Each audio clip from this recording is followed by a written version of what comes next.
एक छोटे से शहर में रहते हैं पंडित जी, जो न तो पंडिताई करते हैं न किसी पंडित के घर ब्रजभूषण है। एक सरकारी ऑफिस में जिंदगी भर काम करने के बदले ठीक ठाक पेंशन लेकर रिटायर हुए हैं। घर में सिंपल सी वाइफ है, 2 बेटे हैं जो बड़े शहरों में अच्छे जॉब्स पर हैं। अब सवाल ये उठता है कि दुनिया, यहां तक कि उनकी पत्नी भी उन्हें पंडित जी क्यों कहती है। इसके पीछे एक कहानी है, कहानी जो कि पंडित जी, मेरा मतलब ब्रजभूषण जी के जीवन में घटी सच्ची घटना भी है। बात उस दौर की है जब हमारे देश में कंप्यूटर रेवोल्यूशन शुरू ही हुआ था। तमाम बड़े सरकारी ऑफिसेज में कंप्यूटर लगाए जा रहे थे और एम्प्लॉइज को उन्हें चलाना सिखाने के लिए ट्रेनिंग दी जा रही थी। ब्रजभूषण जी हमेशा से पढ़ने और नई चीजें सीखने के बड़े शौकीन थे। उन्होंने न सिर्फ लिटरेचर बल्कि रिलीजियस किताबें भी बड़े इंटरेस्ट से पढ़ी थी। बल्कि उनकी पत्नी के शब्दों में कहें तो रामायण और गीता तो वो घोट कर पी गए थे। अक्सर घर और ऑफिस की महफिलों में बहुत सुंदर शब्दों में रामचरितमानस की चौपाइयां और गीता के श्लोकों की बड़ी सिंपल और इजी एक्सप्लेनेशन देते थे। अब जब कंप्यूटर सीखने की बारी आई तो उन्होंने इसमें भी बड़े इंटरेस्ट के साथ पार्टिसिपेट किया, जबकि उनके साथ के बाकी लोग जाने क्यों बड़े बेमन से कतराते हुए ट्रेनिंग में हिस्सा ले रहे थे। उन्हें ट्रेनिंग देने वाली टीम कहीं बाहर से आई थी। 4 जवान लड़के जो शायद अभी अभी पढ़ाई पूरी करके निकले थे, इन्हें सिखा रहे थे। इस टीम में एक लड़का था जो बहुत कूल और काम नेचर का था। बड़े पेशेंस से इन लोगों को सिखाता था और कभी भी बेवकूफी भरे सवालों पर गुस्सा नहीं होता था। इस लड़के का नाम संदीप था। ब्रजभूषण जी को संदीप बहुत पसंद था।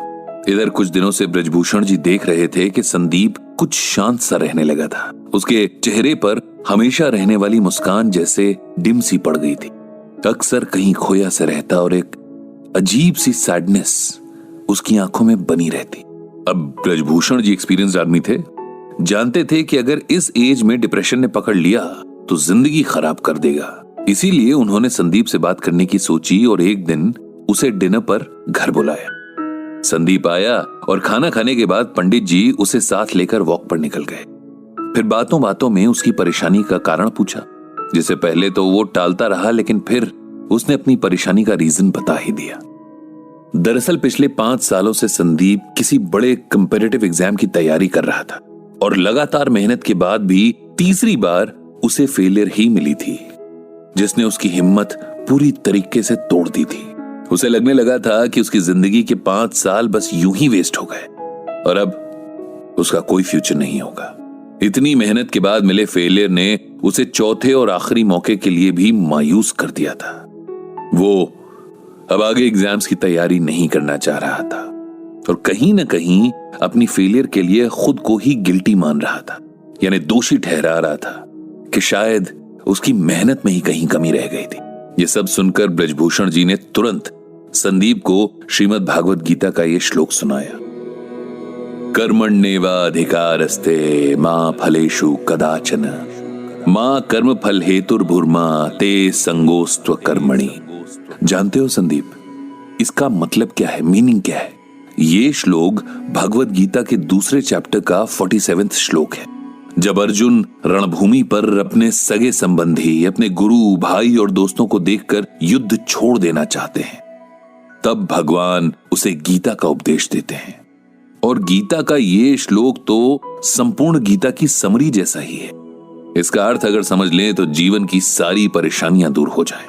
संदीप ने पूछा कि आखिर क्या है इस श्लोक का अर्थ और इसमें ऐसा क्या है जो आप इसे हर परेशानी का सलूशन बता रहे हैं? ब्रजभूषण बोले, इसका अर्थ है कि हे अर्जुन, तेरा अधिकार कर्म करने में है, उसके फल में नहीं। तू कर्म के फल के प्रति आसक्त ना हो या कर्म न करने के प्रति प्रेरित ना हो।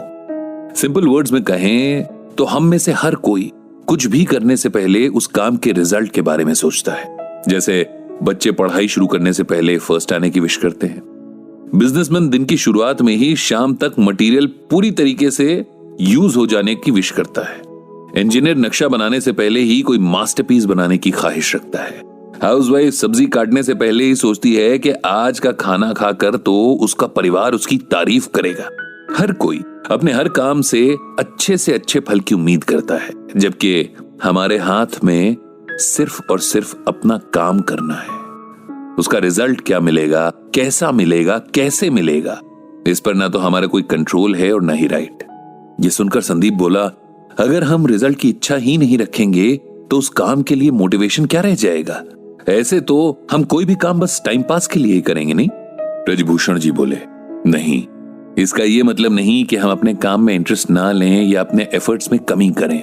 इसका मतलब ये है कि हम ये समझ लें कि हमारे कंट्रोल में सिर्फ हमारा काम है। उदाहरण के लिए, एक बच्चे का काम पूरे साल भर अच्छे से पढ़ाई करना है, लेकिन परीक्षा का रिजल्ट और भी कई बातों पर डिपेंड करता है, जैसे कई बार कॉपी चेक करने वाले के मूड पर भी।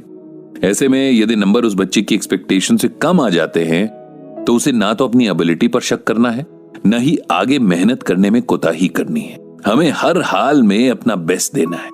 उसके बाद क्या होता है ये ईश्वर पर छोड़ देना है।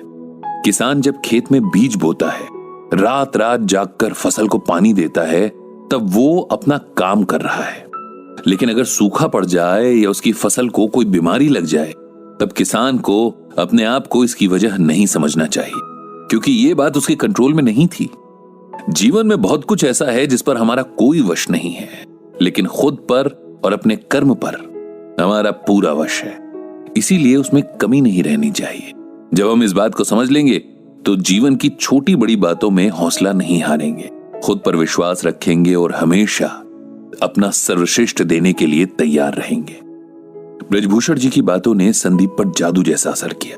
उसने मन ही मन एक बार फिर पूरा जोर लगाकर परीक्षा की तैयारी करने का फैसला कर लिया था।